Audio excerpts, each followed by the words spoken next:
Assalamualaikum warahmatullahi wabarakatuh. Sahabat yang dirahmati Allah Subhanahu wa ta'ala, berikut ini adalah kisah pemuda yang 10 tahun beramal tanpa ilmu.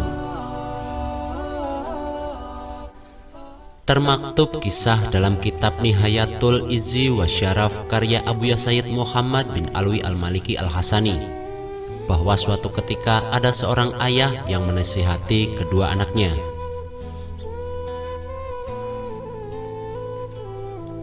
Wahai kedua anakku, kini engkau telah beranjak dewasa, namun dirimu sama sekali belum melihat dunia luar.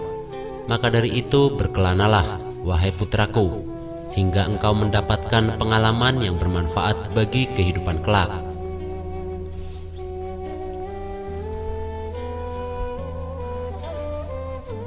Kedua putra tersebut lantas bergegas untuk mempersiapkan pengembaraannya. Setelah berpamit dengan ayah mereka, keduanya berpisah di ujung jalan desa. Ya, mereka tidak mengembara bersama. Mereka lebih memilih berpisah, menentukan destinasi sesuai kehendak hati.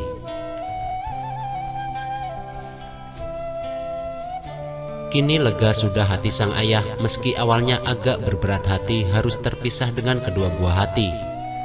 Namun baginya lebih penting melepaskan anaknya untuk berkelana mengarungi samudera kehidupan luar sana yang tentu bermanfaat kelak bagi mereka.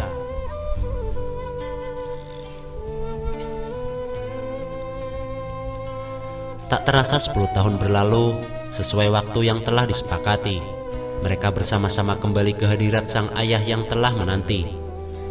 Setelah melepas rindu dan berbasa-basi, sang ayah pun mulai menyodorkan pertanyaan inti.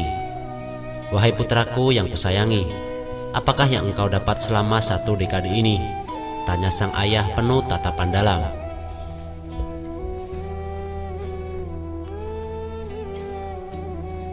Salah satu dari mereka mulai angkat bicara. Wahai ayah yang sangat hamba hormati, semenjak langkah kakiku tak terlihat oleh pandanganmu, hamba memutuskan untuk pergi belajar ke pesantren kepada seorang guru. Alhamdulillah, selama ini hamba berhasil meringkas beberapa pelajaran yang telah diajarkan. Ini ayahanda, terang sang anak sambil menyerahkan beberapa tumpukan buku ringkasannya.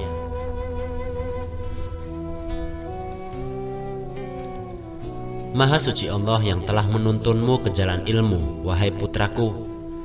Semoga ilmumu bermanfaat kelak bagi pribadimu, keluarga, dan masyarakat di sekitarmu. Doa sang ayah. Lantas bagaimana dengan dikau wahai putraku? Tanya ayah kepada anak yang satunya.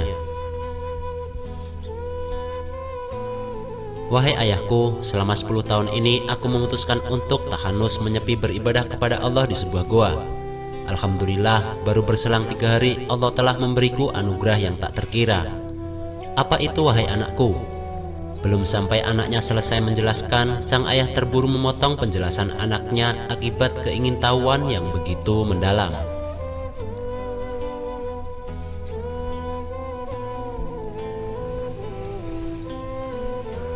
Ya, baru saja 3 hari aku berdiam diri di gua itu, tiba-tiba ada seekor kadal emas yang berkilauan sedang berdiam diri di hadapanku. Ia begitu indah dan menarik pandanganku. Besar firasatku bahwa ini adalah karunia yang Allah berikan kepadaku. Aku lantas mengambilnya, namun kupikir rasanya aku akan kerepotan jika harus memeliharanya hidup-hidup. Sedangkan niatku bertapa di dalam gua adalah agar aku dapat khusyuk beribadah kepada Allah Ta'ala semata.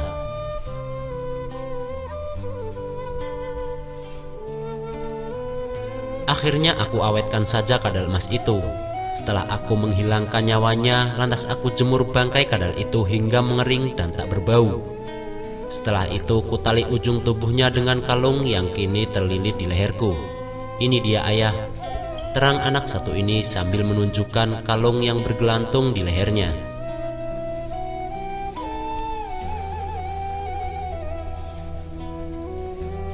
Astagfirullah, seru sang ayah.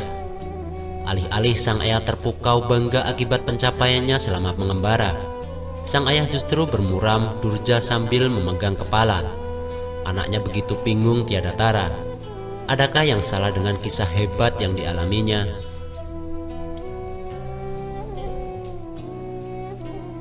Ia pun segera bertanya pada ayahnya, "Apakah yang membuatmu bersedih, wahai ayahanda?" "Bagaimana aku tidak kecewa, wahai putraku? Apakah engkau tidak tahu bahwa sesungguhnya bangkai itu najis hukumnya?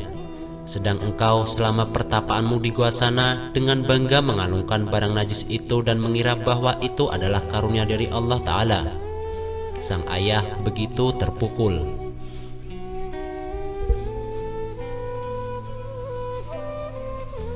"Lantas bagaimanakah ibadahku, sang ayah? Kukira dengan menyepi dan beribadah saja Allah akan memberiku karunia yang luar biasa." Kaget sang anak, cemas tak karuan.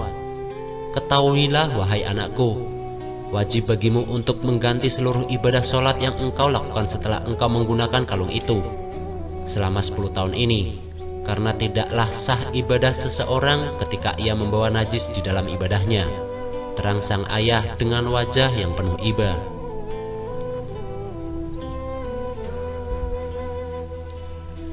"Dan ketahuilah satu hal lagi, anakku, berpindahlah engkau ke jalan ilmu terlebih dahulu sebelum engkau mengarungi sisi kehidupan yang lainnya di kemudian kelak, karena sebaik-baiknya bekal kehidupan adalah ilmu bermanfaat yang juga diamalkan," pesan sang ayah di akhir perbincangan. Sedang sang anak pun tertunduk malu sembari sesenggukan menahan sesal nan malu.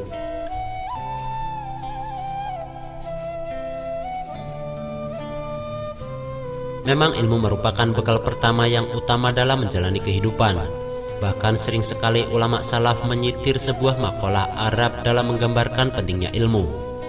Sesungguhnya seorang faqih atau ahli ilmu fikih nan berhati-hati itu lebih sulit bagi setan untuk menggodanya dibandingkan dengan 1000 hamba yang rajin beribadah.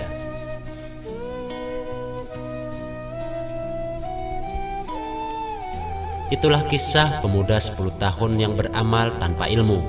Semoga bermanfaat. Wassalamualaikum warahmatullahi wabarakatuh.